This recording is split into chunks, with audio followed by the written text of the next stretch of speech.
You're watching The Beer Garden, your landscape industry podcast that's best enjoyed with a beverage.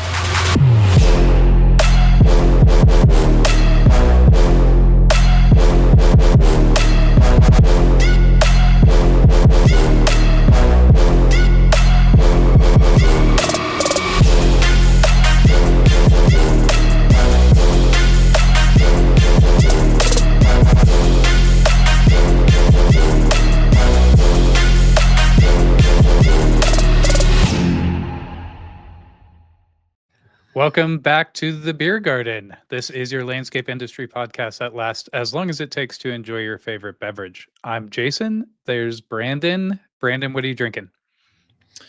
I've got something new for you today, Jason. I've still got my Austin Dignation koozie. I've got Banded Peak Brewing Mount Crushmore. Whoa. Hell yeah. Pilsner as a tradition for me. Yeah. Mount Crushmore. Look at that. I know. I like that name. That's our mountain. It's like Mount Rushmore, but that's the Canadian version. Okay. And Banded Peak is from Calgary. And it says, "Welcome to the beer version of spring skiing." Wow. So I like everything that's about. Yeah. What do you got? Today I am drinking from New Image Brewing, the Quad Dub. So this is I like the label. Right? This is a quadruple dry hopped double IPA. So it's part of their like small batch series at New Image Brewing. New Image has lots of great beers, but this is one I haven't tried. It's one of their small batch series. And I want to read what it says on the can here. So do you know what like quadruple dry hopped means or double IPA or any of that? Okay. So, well, what you do know is that IPAs are hoppy, and that's generally why you don't like them, because they have a very hoppy flavor. So quadruple dry hopped, basically like dry hopping is when they add hops after the fermentation process just to get more of that like hop flavor into it. And double IPA generally kind of refers to the it can also be called like an imperial IPA, but it generally means that it has a higher alcohol content. Again, it's like typically it has a higher alcohol content and more of a hoppy taste. So quadruple dry hopped and double IPA means that it's super hoppy. So I want to read what it says on the can here. Pretty much the most hoppiest thing we can fucking make, featuring Citra and Citra Cryo. What's Citra Cryo? I think that ingredient is illegal in Canada. It's a type of hop, Citra hops and Citra Cryo hops. Oh. Yeah. I didn't know there was different types of hops. That makes sense. There's so many. And I've been saying this for years, but I'm actually going to do it this year. I'm finishing my backyard this year. I'm a landscaper with an unfinished backyard. And as part of the design, I've incorporated a kind of, we have you've been in my backyard. We have a chain link fence between one of our neighbors. I'm going to actually do like a cable trellis system with hops growing up it and grow my own hops. No way. Yeah. Are you going to make beer with them hops? I am, and then I'll bring that onto this. Maybe when you're in town, we can have some of my homemade beer. Cool. That sounds great. I made beer before. Terrible. Did you? It was terrible. Yeah. It was fun though. And it was drinkable. So Serena, that was the first date that Serena and I really did, was we went and made a imperial stout together. There's like a place in Denver that'll kind of guide you through the brewing process. And also it's sweet because they have much bigger equipment. So you can make a lot more than you could with your typical homebrew. Hell yeah. And yeah. Cheers. Cheers to you. You do anything for St. Patty's? It was yesterday, right? I did not do anything for St. Patty's. I worked. What about you? No. We went for dinner, and I ordered a beer, and the lady said, "You sure you don't want a Guinness?" And then I still didn't get a Guinness, but yeah, didn't do anything. I guess we should be drinking green beer, shouldn't we? Yeah. Yeah, exactly. Michelle's This just stuff- getting over her illness, so we were out celebrating her health. She's feeling a lot better. She's been sick for like months, it seems like. Good. Glad to hear she's feeling better. Not good that she was sick for months, but good that she's feeling better. Of course. Yeah. What are we Cool. talking about today? Today, we're going to talk about standardized pay systems. So, how to standardize pay throughout your organization. And this, I think, is a pretty valuable topic. Ultimately, what we're trying to save you the headache of by adopting a standardized pay system is, kind of the randomness of raises, inconsistent pay throughout your organization, employee resentment, those sorts of like bad culture that comes from inconsistent pay, struggles with hiring and retention, and ultimately just like the what feels like constant pay negotiations when you don't have a standardized system. Like So, putting a structure to it. So, and we're mostly talking here about, I think, about field staff. So, not so much about if you have like ops managers and if you have a financial controller or like these types of things, maybe you should still have a standardized pay system for those levels. But what we're mostly talking about today is going to be referencing supervisors, crew leaders, and your workers. So for sure. Yeah. All right, let's dive right into it. You want to share some of like the benefits, because I know you have a standardized pay system in your company, as we do. What are some of the benefits that you've seen from implementing a system like this? yeah, so it was. I'll start by saying this is a tough one to implement. It's not because it's terribly difficult to actually build it. It's just it has to do with people's pay, so it's going to be hard to stick with, and you're going to run into some pushback, of course. Mhm. So we'll get into strategies around that more later. But some of the benefits were just transparent pay. So everybody kind of has a sense of what everybody makes. We can use that in interviews as well. So we can be really clear with how much we pay at the company. We can show them a structure of how much you can make here in the other roles, that kind of thing. No more just people randomly asking you for raises. It gives it a structure. They know what they need to accomplish in order to get an increase in pay. And it just adds a lot of clarity around that. We can really make sure that we're competitive with our pay too. So we can compare our different levels, out in the market, and just make sure that we're offering competitive pay for what we're doing. Helps with budgeting. Certainly with motivation, it starts to really put into place like a development mindset, like a learning culture in your company, where it's not just top down anymore.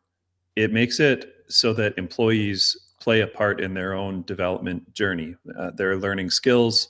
They want to, ask their supervisor, after work today, could you help me learn to back up a trailer, or, help me, reach this level. I want to make more money. And it just makes it a lot less ambiguous. They just know what they need to do. And so it's like a full company effort. And we all know, all of us want to be high performing and just increase our skill set. So it just puts a roadmap out for that. And it just reduces drama in general. Like there's a lot of companies, and where we were at before we did this, there was just, that person made that much and that person made that much, but there was no rhyme or reason for it. And it was just like these under the table kind of deals, not under the table, but you know what I mean? There was just like, oh, that guy came to me at the right time, and Right. and I was in the right mood that day, so I decided to give him a raise. And there's none of that after you get through the initial gauntlet of putting it in place. Right. Yeah. I'll add to that I think another advantage is that it's like anything else in your business that you standardize and you come up with an actual process for, it makes your business more scalable. like it's way easier to, like, if you're the one currently making all the decisions on what everyone's paid on, like, Totally. just like you said, like a random kind of like how am I feeling that day sort of thing. um you're like handcuffing yourself to that business. Like as you grow, As the you owner, you mean?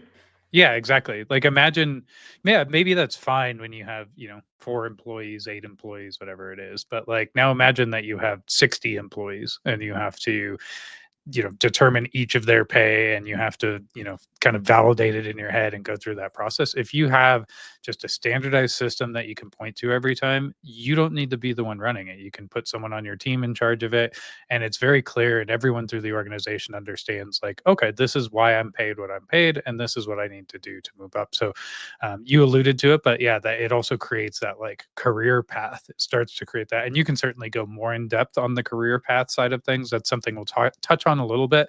We might do a whole episode on that though in the future, on like a career path, and what that looks like. Totally.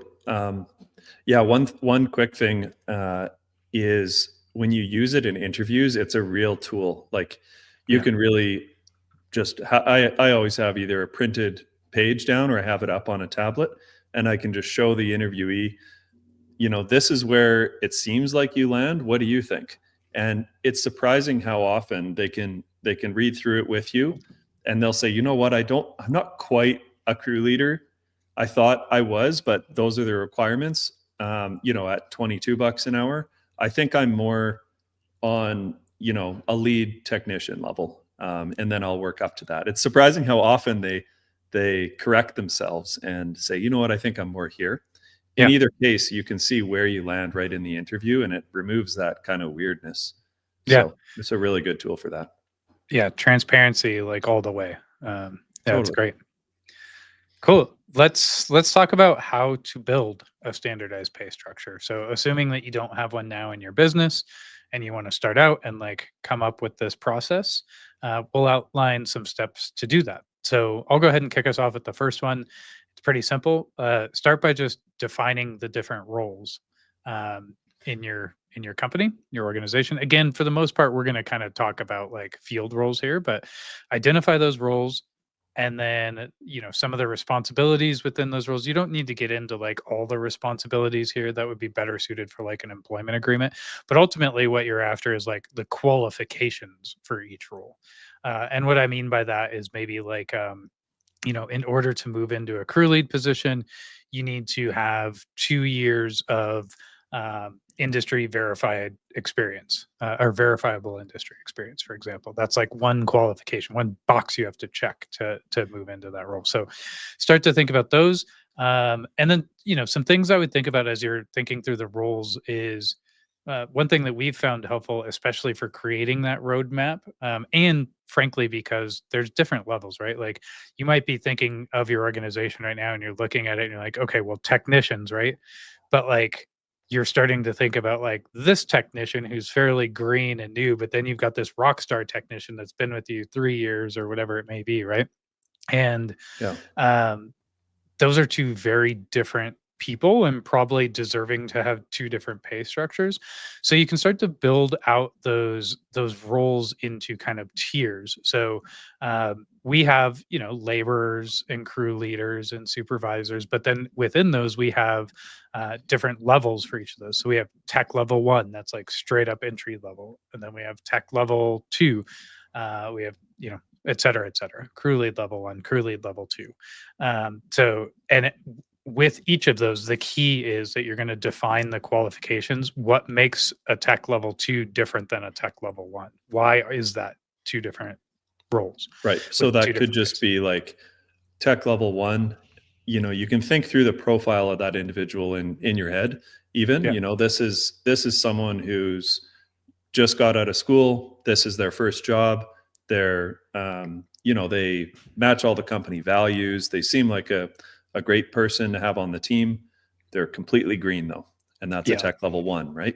Tech level 2, maybe they have 3 months, 6 months, a year, whatever you decide, of experience, and what that means to make it objective, not just tenure based, because somebody could not not improve their skill set at all in 6 months.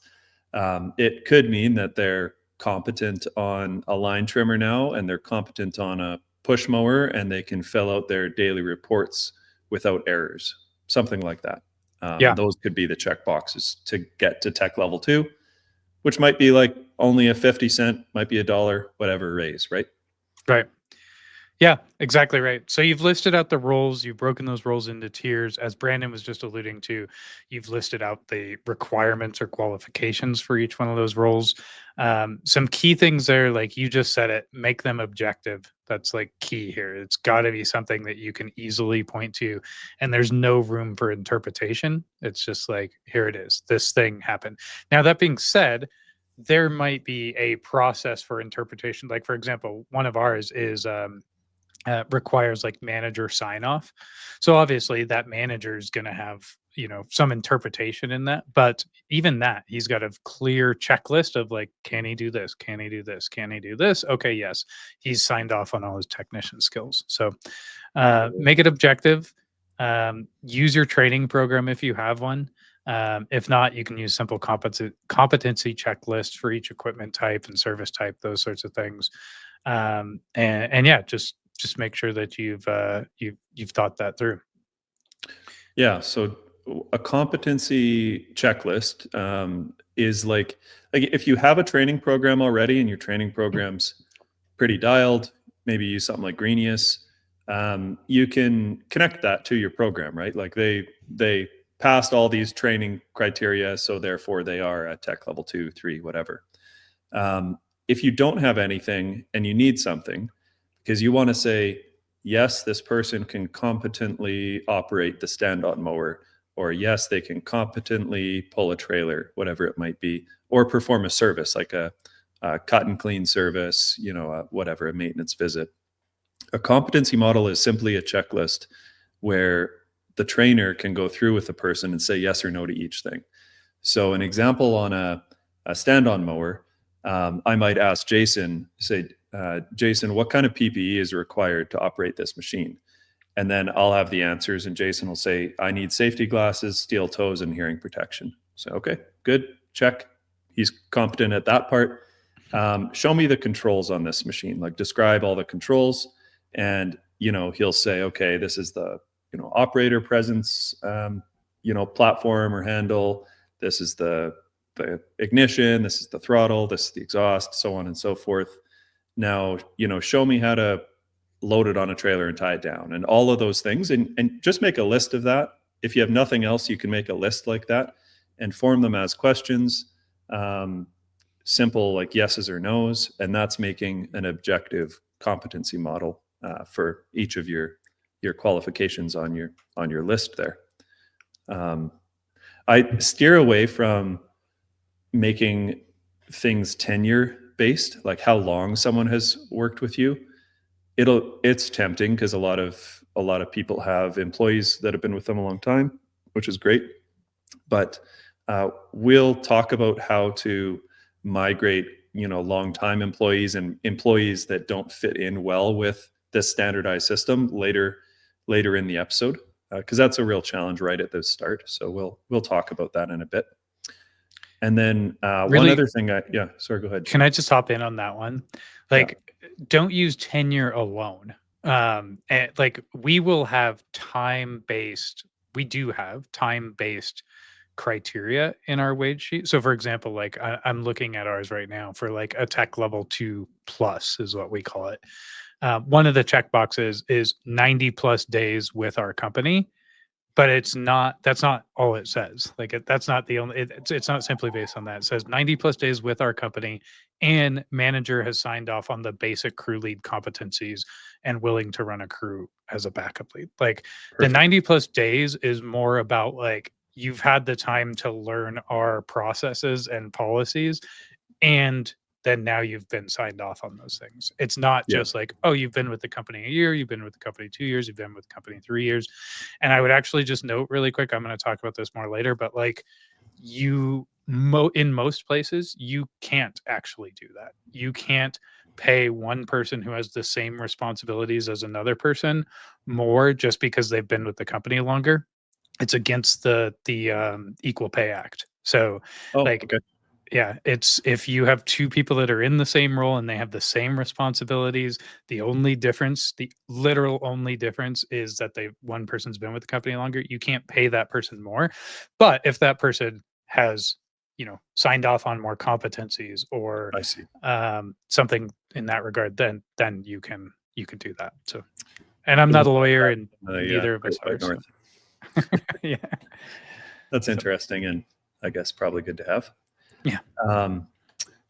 Also, as you're going through something like this, think as you're building out the roles and the qualifications, think about names and people as little as possible. Try to think about how this needs to suit your company. It's really hard, but don't be thinking like, well, oh crap, Jason is a crew leader and he doesn't meet that qualification as you're Right. writing it out. Now what is he going to be demoted? And it's really easy to think that way as you're doing this, but build it for your company, build it for the long term. And then again, later we're going to talk about how to adapt those individuals in or out.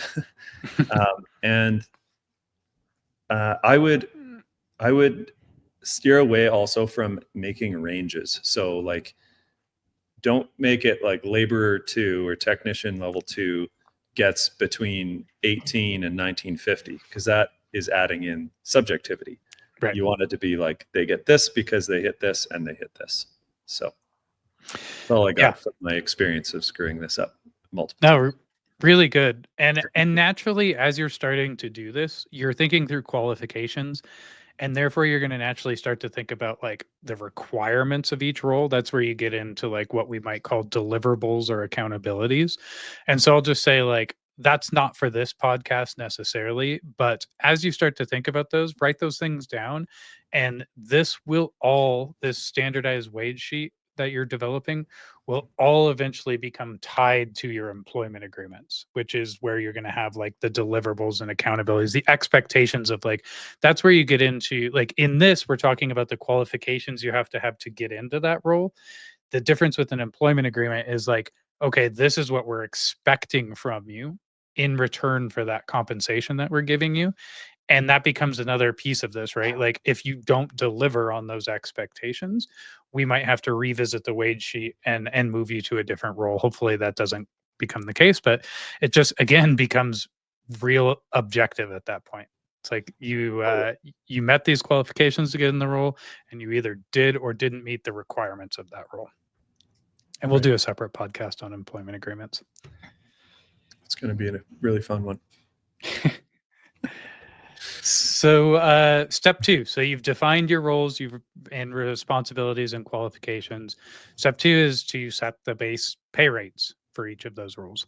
So, obviously you're going to want to like use you've got to think through your business. Like this is one of those things where it's unique to your business, like what you can afford, what you build. Like this ties into like what your charge rates are and all those sorts of things. Like there's a lot to this, but we're going to talk kind of broadly about it. This is one of those things where you can definitely research industry benchmarks. So you can, like, a great resource for this is just go on to Indeed and search the role that you're thinking of. And keep in mind though that, like, again, these companies, it's like when we talk about competitor pricing and like trying to look at competitor pricing, just because one of your competitors is paying technicians $26 an hour doesn't mean you can afford to pay your technicians $26 an hour. Maybe you can strive to get there, but you got to make some adjustments in your business before you can get there. But it is a good place to start to benchmark and figure out kind of what the general range is within your industry. Yeah, and you're competing on another playing field altogether as well. Like there's an introductory hourly rate that you are competing with, and a new staff member is going to be looking at those things. But you're also laying down a roadmap on how they can make more. And how many competitors, as you're doing your research, can say, I'm going to start you at $18 an hour, and in 3 years, here's how I'll get you to $28 an hour as a crew leader in our industry. How many competitors are going to be able to say that? Maybe they pay $18.50, maybe they pay $17.50 to start, whatever it may be. But I would argue that the best staff in your market are looking for, development. They're looking for a team that is organized and understands all of these things, and that's way more attractive to me. And yeah, I just wanted to add that in there. Don't try to. We're not saying this to try to be like the cheapest and pay the least by any means. I would overpay if you can, Totally. because you want to attract top talent, and you'll make up for it in efficiencies and all kinds of other things down the road. So Absolutely.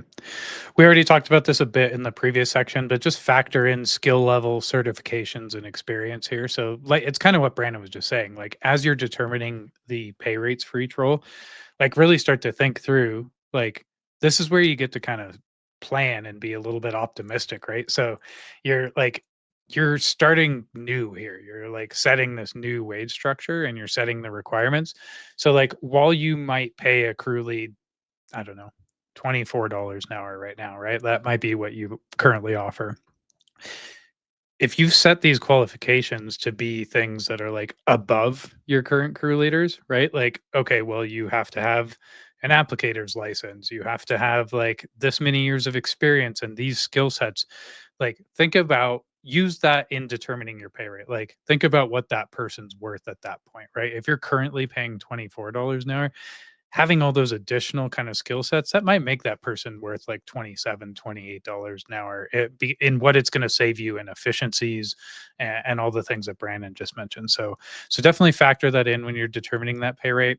And then I always like to determine like a few kind of wage add-ons.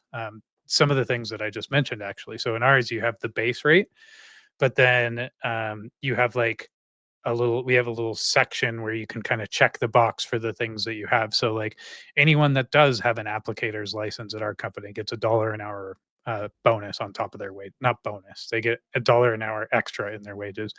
whether they're like a tech level 2 or a crew leader level Yeah. 3, whatever it might be. Exactly, yeah. Insured drivers, someone who has a good, clean driving record, has a valid driver's license, and can be insured by our company policy, they're going to get an extra $1 an hour. Things like that, certifications, whatever it may be through the industry, the things that are like you want to encourage. This is an opportunity again for you to encourage behavior, right? Like you're building a roadmap, Oh, and it's kind of put your money where your mouth is, sort of thing. Where it's like $1 an hour for an applicator's license, it's $160 a month for a full-time job.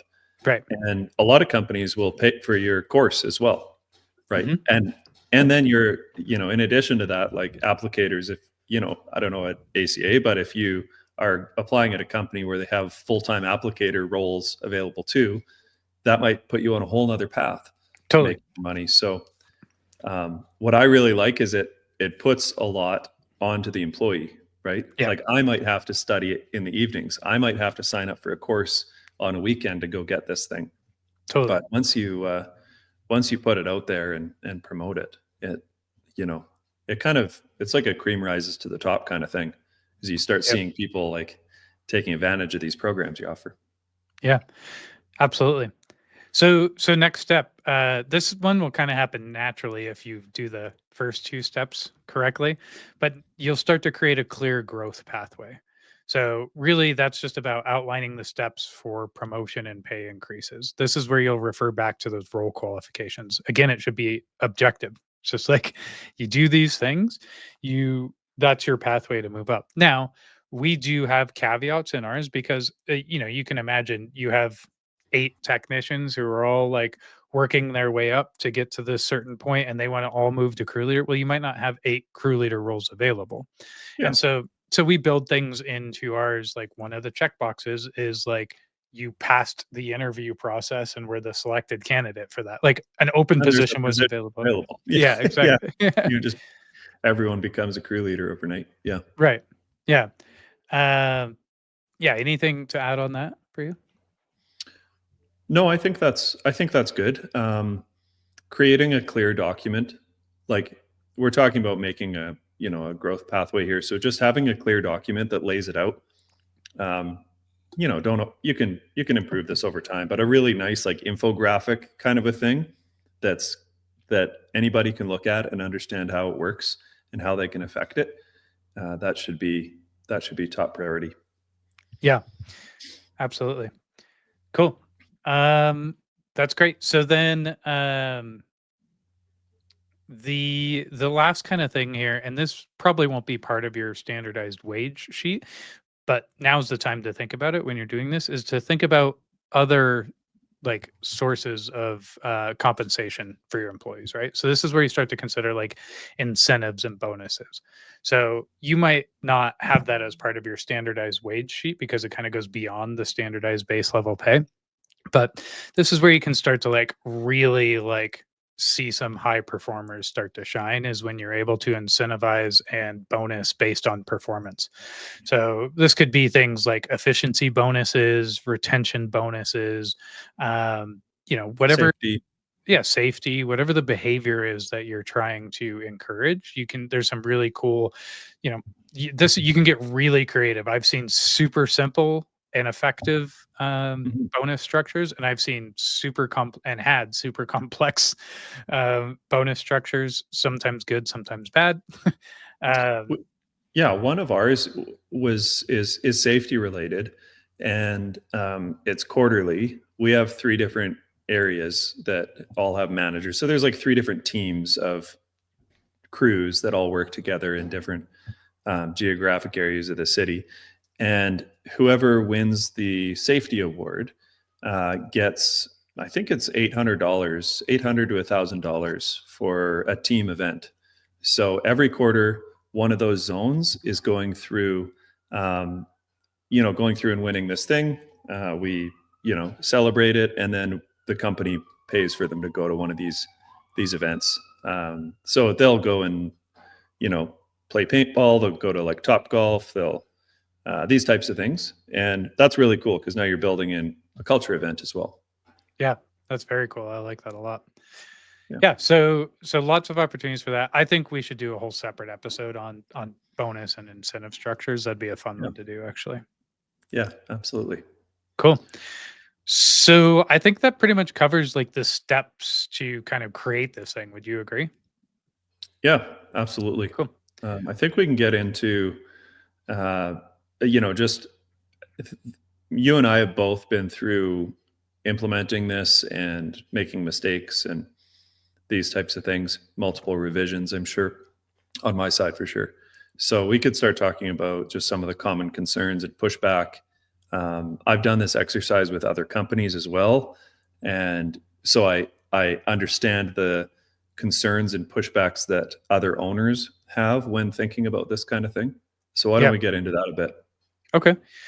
Yeah, for sure. So I think one of the common ones I hear is like, I can't afford to standardize my pay, which is a little bit silly when you really start to break down. I think for me, that kind of comes across a lot It of doesn't times even as necessarily have to be more expensive. exactly. Yeah, that's it.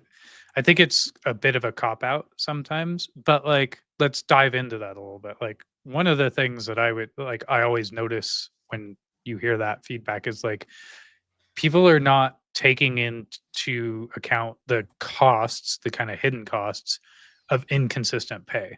So there's the obvious ones, like you may be paying someone way more than you should be paying them for their skill level because you just randomly were giving raises based on no common criteria, right?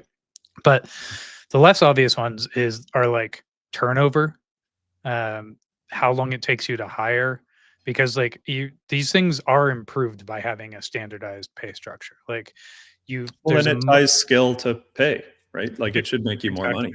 yeah, exactly. Training, like all those things, like those things cost money when you Yeah. don't do it correctly, when it's not standardized. You And know something? Yeah, sorry. Finish your thought there. I was no, going no, to. I was going to move on to the next one. So go ahead. So something I really noticed. We had 55 staff in our company, and you want to hand off a way for your managers to handle all the wages and everything, and I started noticing that the more extroverted people that were comfortable just asking for a raise, they were more likely to get a raise. and they might think, oh, we're going into the busy season, now's good timing. Right. They really are struggling with hiring or something. I'm gonna hold that against them, and now's the time to ask for a raise. Well, some of the more introverted people were not as comfortable doing that, right? They're not comfortable going into the office. They work in the field every day. The office is like an intimidating place, Right. it's like full of boardrooms and offices and all this weird stuff. So those people were intimidated by coming in and asking for raises, and some of our top performers. And this makes it just like simple. This is how you navigate this system. If you're very process oriented person, it's a plus. So it really levels the playing field. It doesn't just allow for that kind of like those more extroverted or boastful individuals to just get raises because they're willing to ask every week or every other week. Right. So there's another kind of hidden advantage, I would say. Y- And you don't lose introverted people, or you don't lose people that were afraid to ask for a raise. Right. No, because For sure. And then for this, the last kind of point on this, like, what if I can't afford it? Like, you should be building, when we talked about setting your different wages, you're building that based off your margins. Like, obviously, if you're only charging $50 an hour, you're not going to be able to afford to pay someone $40 an hour. Like, you would never cover all your expenses. So like it's like anything else. It's just coming up with something that works for your business. So next kind of concern I've heard is, won't my top employees demand more money? And I think the first thing I would say is, again, like, not if you build your structure correctly. Like, you should be building it in a way where your employees have an opportunity to make more money than they currently do if you've done this correctly. And again, that transparency like actually improves retention and morale, because it actually like gives them a path to move up and show them what they need to do to make more money. Absolutely. And then finally, I think this is just one of the things, and you mentioned at the top of this, like, this is a hard one to implement, not because it's hard to build, but because it's hard to hold true and like steadfast on this. But the question is, what if someone asks for a raise outside of the system? And I think the answer to that is, like, you have to be steadfast on, like, no, that doesn't happen. We have a standardized and it doesn't, you don't have to just blatantly say no, piss off. Um like, you have a conversation. That's a huge opportunity, like development opportunity, right? If someone comes and asks for a wage increase, you just point them to that standardized wage sheet and say, cool, let's evaluate where you're at. Right now you're at this. The next level is this. Like, what boxes do you currently check in that next level? Okay, you check it like one of the three boxes. Like, what do we got to do over the next, quarter or whatever to check these next boxes? And it makes it, this is tough because it starts to shine a light on low performers, and you might have low performers hiding as high performers or something. They you think they are, but they're not, right? And I think, you know something that happens here is you start to get people asking for raises, and you start pointing them towards the system, and you say, well, what about, like, why don't you go and get your applicator's license? You make another $1 an hour. And they're like Right. frustrated, if they're like frustrated by that response, it's like, well, you're not taking any action here. And it really makes the conversation a lot more system driven and just direct, rather than just like a pissing match about why they should make more money. Right. So, yeah, a lot of advantages to it. For sure. Cool. So I've got this new system established. How do I roll it out?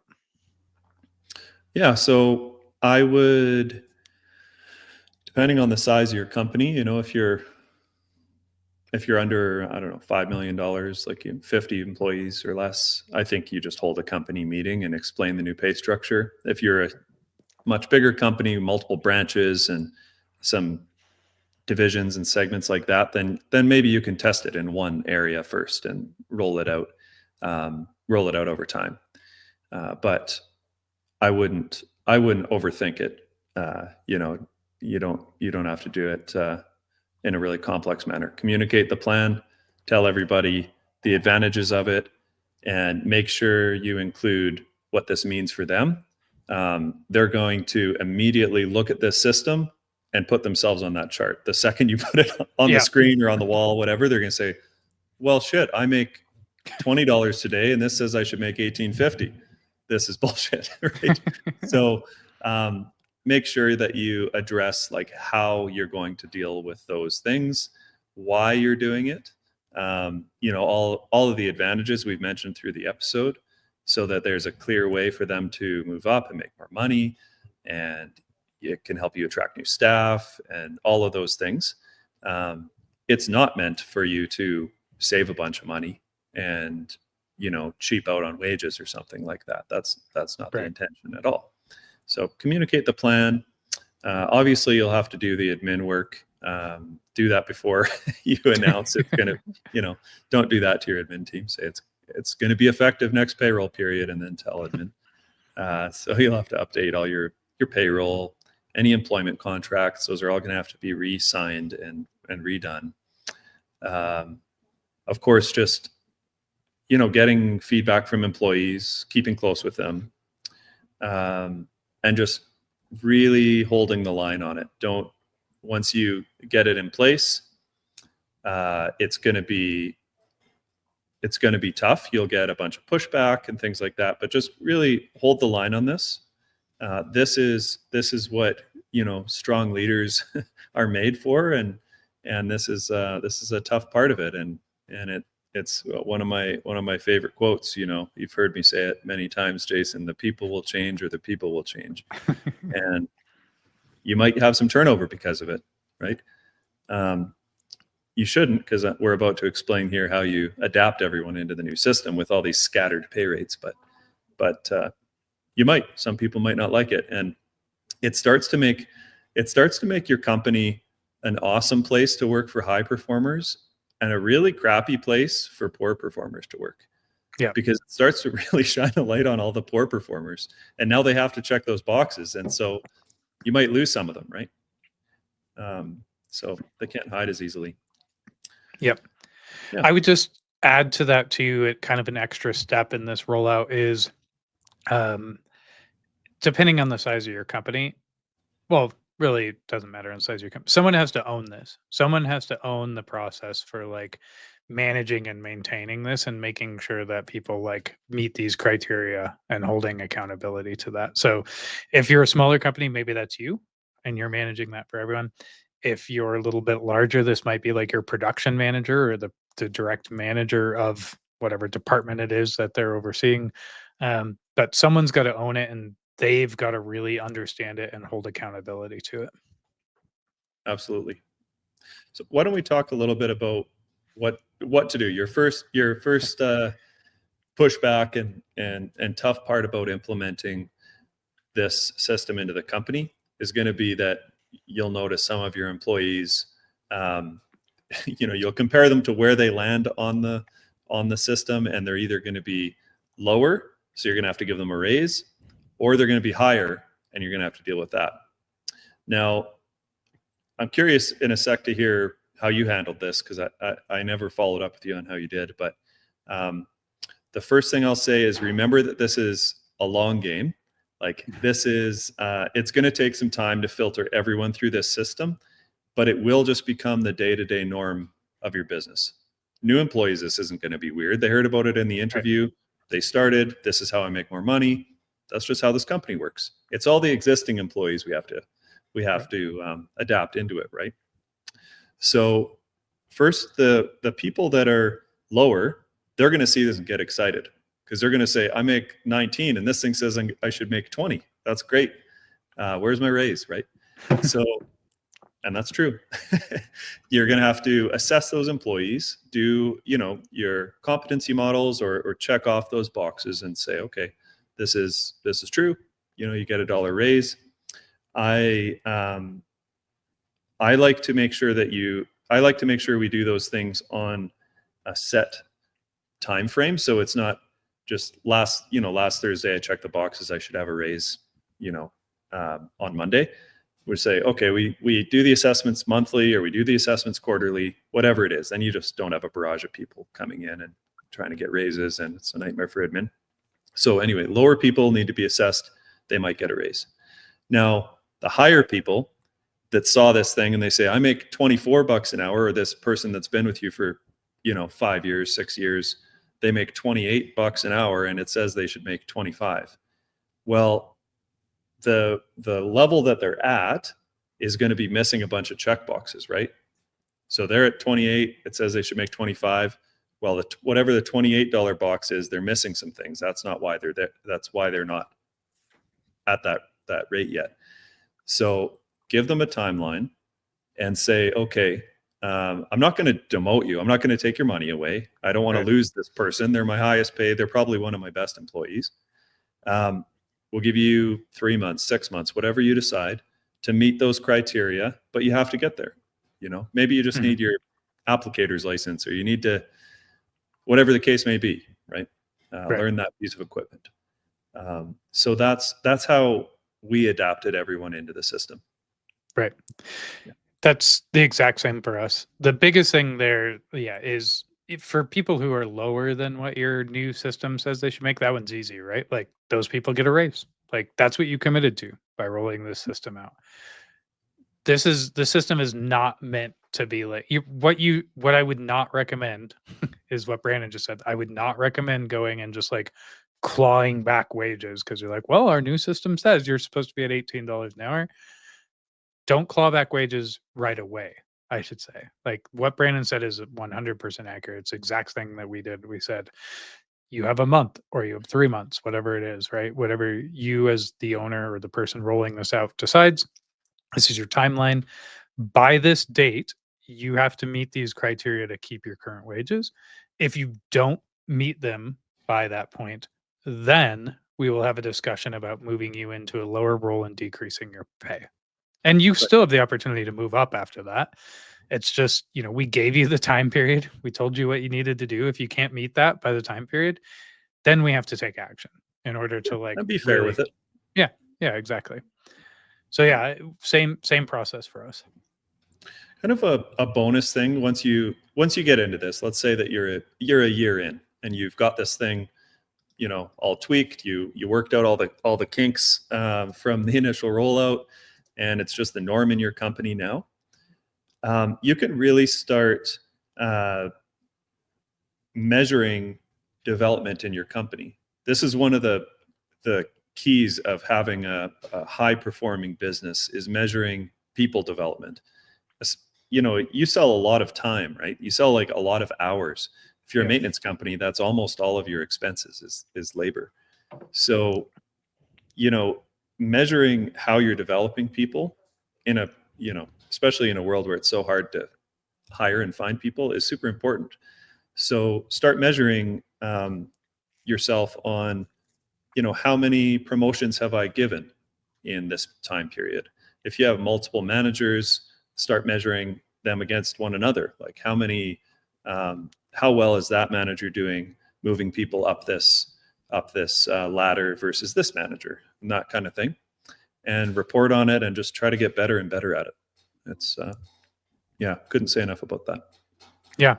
I'll just add to that too, like, even better if you can build that into your standardized wage sheet. So like one of our criteria for moving up to a crew lead level 2+ is one of the check boxes is at least one of your direct reports has advanced to the next tier of employment under your training. So it's like, it's now on them to make sure that one of their direct reports moves up. So build that into it.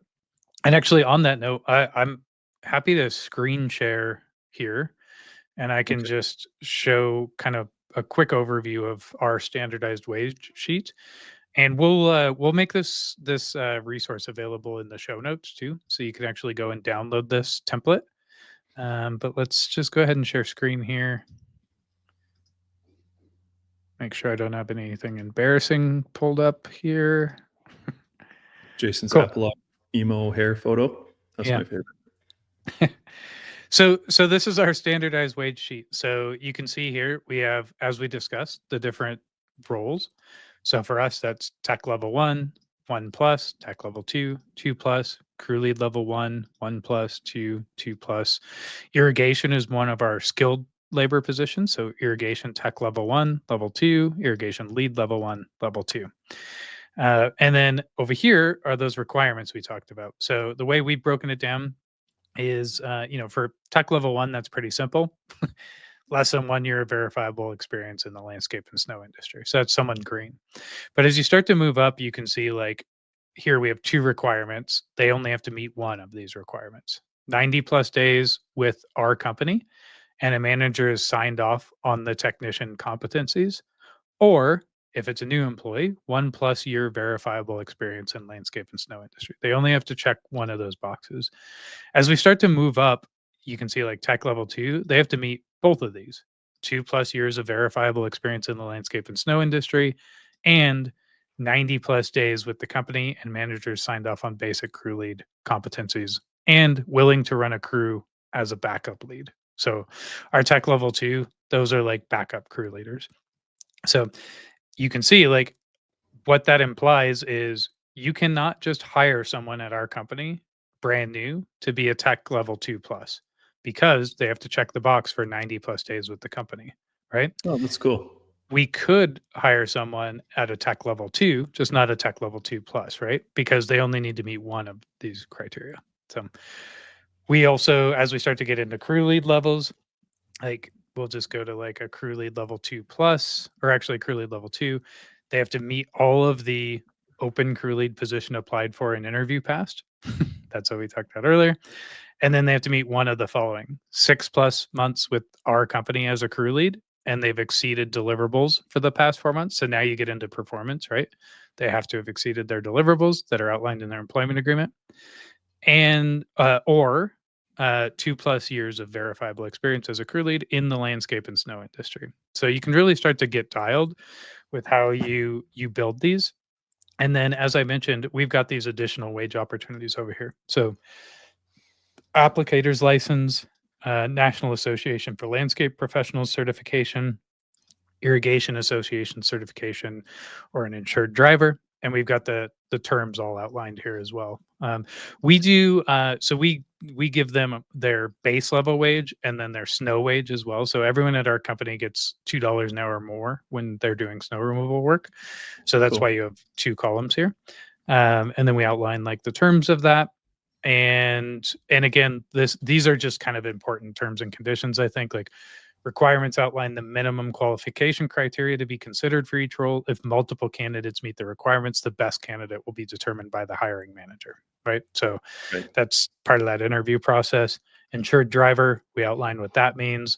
License and certifications, you mentioned this earlier, but in order to qualify for the $1 an hour wage increase, the specific license or certification you are attaining must first be approved by management. So it doesn't necessarily have to just be one of these. If they come to us and say, hey, I'd really like to get this certification, if it's Sure. approved by management, they can do it.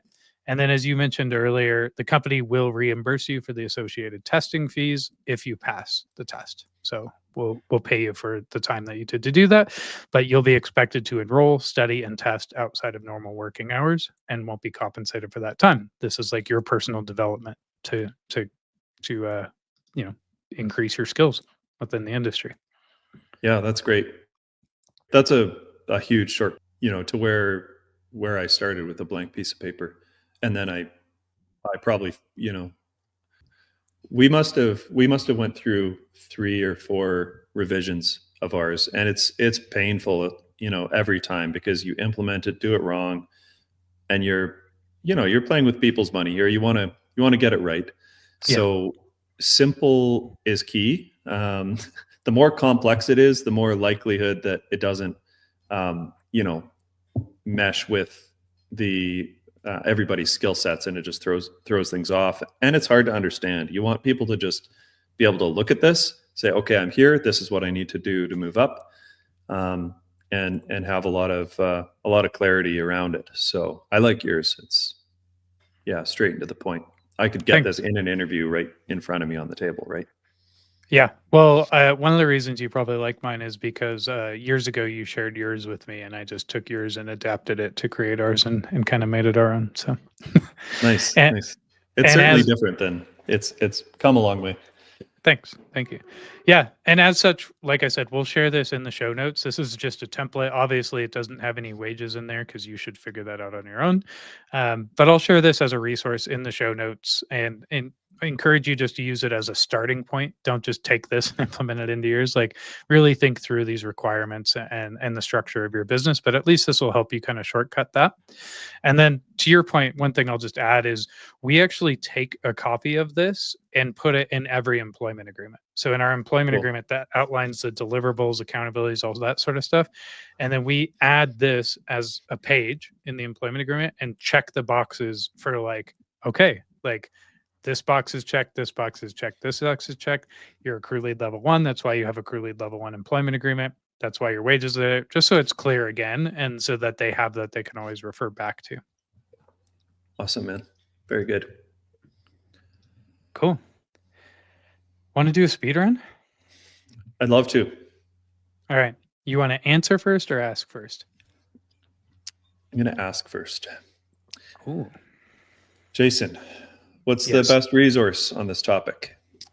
I'm going to recommend a book, The Great Game of Business. So, subtitle, How Financial Transparency and Incentive Structures Improve Company Culture. Wow. Yeah. I haven't actually read that one. That's like a top business book I always hear recommended. It's a good book. It's been years since I've read it, but it is a good book. I'd recommend it. Cool. Best advice on standardized pay? Where did you get it? I kind of alluded to this earlier, but check local laws and regulation before committing to your structure. It sounds like you may have run into some roadblocks with that. Yep. Yep. I'll get to that in the next question. Okay. What is the biggest blunder in pay structures, Jason? Making pay increases simply based off tenure or time with the company. So, as I mentioned earlier, that could be against the law in some Yeah, you areas. seemed to know that in depth. Yeah. Yeah. So just make sure you look into that. Again, it's one thing if the person who's been with the company longer also meets certain competencies that the other person does not. But if it's just two equal people who have the same roles, same responsibilities, same competencies, but one's been with the company longer, you can't just pay that person more because they've been with the company longer. Very good. Yeah. Cool. That's good advice. Cool. Let's go for you. Best resource on the topic. Another book, Simple Numbers, Straight Talk, and Big Profits. Cool. That's a good one. That's a good one. Yeah. Best advice. Just making it, making it transparent, and then really tying it to growth, tying it to real growth in the individual's development. That's what the tool's for. Love that. Biggest blunder. Just giving out random raises with no real system in place. You start giving people raises because inevitably they find out what the other person in the truck is making, and now you're just giving out raises because they got you up against the ropes or something. They're all going to quit if you don't give them all another buck or whatever. So yeah, just having a system. And like earlier in your business, the better. I would say it doesn't feel like you need it when you only have, 3 or 4 employees, but I would say it's still nice for the employees, and it's a lot easier to implement when you're smaller rather than when you have 30 or whatever employees and you have all this pay all over the place because you gave out random raises, and yeah, it made for a mess for us to work through. So. Yeah. Great advice. I think it's important to highlight, like, this is an opportunity to empower your staff. This is not, like we've said a million times, this is not about like trying to like squeeze more out of your employees. It's about like setting clear expectations for how you move up and how you can make more and empowering them to do so. Like, here's the list. Here's what you have to do to move up. Like, go do it and you can get more Yep. money. I'm happy to pay it at this point if you hit those things because I can afford to. Like, that's business. It is not about squeezing more, it's about empowering them. That's just a really, I think, important thing to remember here. And the ones who aren't empowered by it and aren't motivated by it, they'll leave. And they probably don't make Yeet. sense for this sort of yeet. They're out. So yeah. Anything to add before we cheers here and call it a night? I don't think so. Cool. Cheers me. I will. You've really taken that line from me. Now rate your beer. I expected more, Mount Crushmore. Great name. Great name. It is a good name. That's a fun one to order if you're at the pub or something, Mount Crushmore. Yeah, I think it's like a 7 out of 10. Not my very favorite Pilsner I've ever had, but still pretty good. Would have one more. I think I bought like multiple, so I'll have to. All right, good. Yeah. Is it crushable though? Like, is it actually one you could drink like multiple of them in a session? Not me. It says it's sessionable. Okay. Is that what that's supposed to mean? Yep. Yeah. What is all this weird label with beers these days? Is it crushable? And like, what just happened to like Molson Canadian and normal shit? I don't know. All this double hops and it's like shit. This is just beer. People.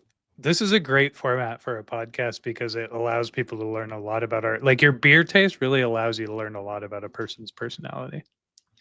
Yeah, I agree. You're a simple man who loves simple things. I'm like you go to the bar and they're like, here's the beer list. I'm like, I hate bars with all the taps. I don't know what. Give me a Pilsner. Give me the one that everybody else orders. See, I have the opposite. But I don't like what that says about me. Like you're a simple man. You're from Denver. Man. That's a very Denver thing. Yeah. I think it's very Colorado. I feel like it's a little bit douchey thing too, but it's all right. I'll lean into it. Said that. All right. I'm gonna. First of all, if you don't like hoppy things like Brandon, I would just 100% like it's a given. I would not recommend this beer for you. Yeah. This is one of the more hoppy beers that I've ever had. But I really like hoppy beers, so I'll give this an 8.5 out of 10. It was really good, very hoppy. I wouldn't be able to crush a bunch of these in a session, if you will. Does it have like pulp in it? No, no, it's not. That's how that shit tastes to me. It's not fucking orange like orange juice with pulp. No, it's just very hoppy. It's got a lot of the hop flavors. It was good. It's not sessionable, as your beer would say. Dude, I don't even like you saying that. It's this one's also 10.5% alcohol, so like this is a one and done for me. You could do shots of that. Shots. All right. I think we're good. I think we wrapped it. I really think we crushed this one. Feel good about it. Yeah, good session. Yeah, very good session. This is a crushable session that we did here. We're losing viewers. I know. Stop clicking unsubscribe. Wait. All right. Cool. Let's wrap up. So this is the obligatory please give us a like, comment, and share message at the end of the show. It really does help us out. We also really value your feedback. So let us know what you thought. Let us know what you were drinking. And thanks for tuning in to another episode of The Beer Garden. Cheers, everybody. Ed. Cheers. Thanks for tuning in to The Beer Garden. Please find us on YouTube at The Beer Garden Podcast and subscribe, like, and enable notifications.